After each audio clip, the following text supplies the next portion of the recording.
In this part, we see Usato lying down with Blurin and thinking about what happened when he was shown to the public as a reward. He was timid and got a complimentary punch from Rose. Suddenly Gomel came and told him that he was summoned by the king. He warned him about his way, and on the way to the palace everyone surrounded him, and it was disturbing for him. At the gate, he met with Ark, and they talked about Usato's powers, but Usato said Ark was also helpful. Thomas came and he also appreciated Ark's skills, and they had a little chit-chat. Now he went to King, and Siglis told him about the Black Knight.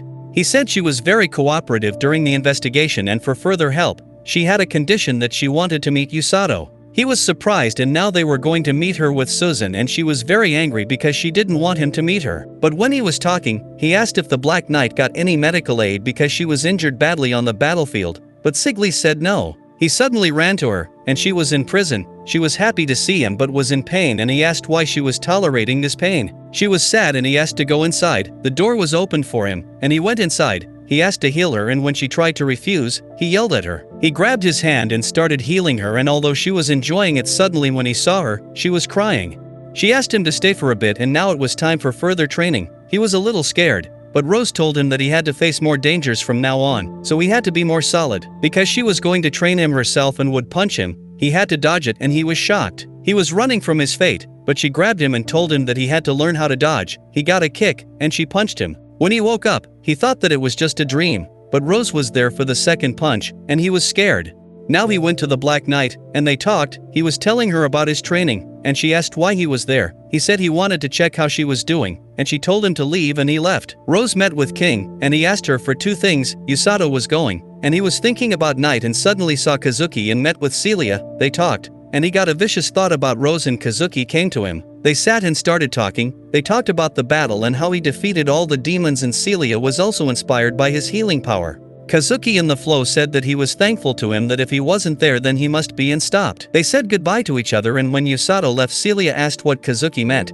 Kazuki was scared, and Usato was looking at them. Now he was thinking about the night, and the night was also thinking about our man. Suddenly Rose came to her and said she had two options. First, to spend her life in prison, and without telling the second, she went inside. Night was scared, and she told her that she'd make her a good human. Night asked that she was the one to decide it. But we are talking about Rose. Suddenly her armor disappeared because Rose had blocked it in film. The Knight was shocked. Now Rose told her that it'd be fun, and Usato was running with Blurin, and Rose came and stopped him. When he saw Film, Rose told him that she'd be supervising her just like she did for him, and Film woke up. She saw Usato and he was sorry for her somehow. At night he went to Rose, and she asked about Film, and he said she had taken a bath and she was scared, but now she might be sleeping. Rose told him that the king asked her to send their representatives with the missive to all the countries because now the demon king would appear, and agreed on that. Rose told him that King had chosen Kazuki and Susan, and he and Usato were shocked, but he had to obey. The next day in the market he got best wishes for his journey, and when he was going back, he met with Susan. She was very excited about their journey, and he suddenly saw Amako.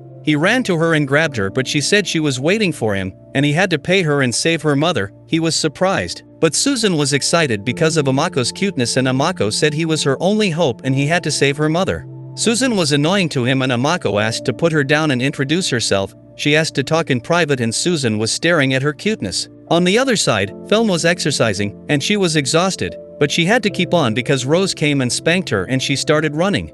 Usato took Amako home, and they started talking. Susan was annoying, and Usato asked if it was okay for her, and Amako had no issues. Usato asked why she showed him the future, and she said she wanted to save this kingdom, and she had seen this future a long ago. Furthermore, she had the magic to see the future and was looking for a healer. That's why she left her beastkin territory. She had no choice, but she wanted to save her mother, and he asked why she didn't ask Orga and Yoruru. She said they didn't have fighting skills, so that was the reason.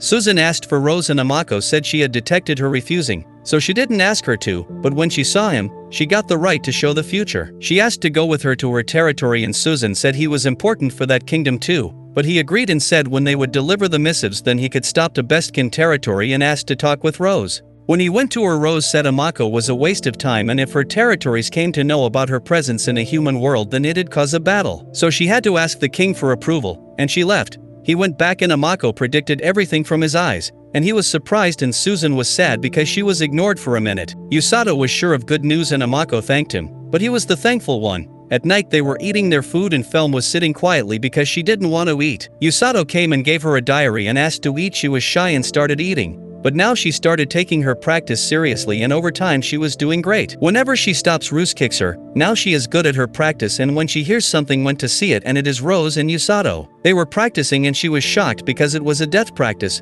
Usato had to dodge, but it wasn't looking like this, and she was scared. But somehow, he dodged one punch, and he was happy. Felm was scared, and Rose told him to return to practice, and Usato talked with Felm. He asked for her name, and she told him with a blush on her cheeks, and suddenly Blurin came. She was expecting from him to call her, but he left. At night he told Rose that Felm wasn't feeling well, so that's why she was sleeping, and the boys tried to make fun of him and they were about to fight, but Rose stopped them in her way. At night Rose and Usato were talking and Felm peeked. They were talking about his leaving and Felm got the idea. The next morning she ran out and escaped. Now he went to the palace with Amako, and the king thanked her with his bowed head and she was pleased. King told them that they could visit her territory and they were excited and happy at the same time. Welsie would be the one guiding their journey, and now she started telling them about their journey. She asked if he wanted any guards for himself. He went to Ark and asked to be his guard, and he accepted it, and for the second guard, he decided on Blurin.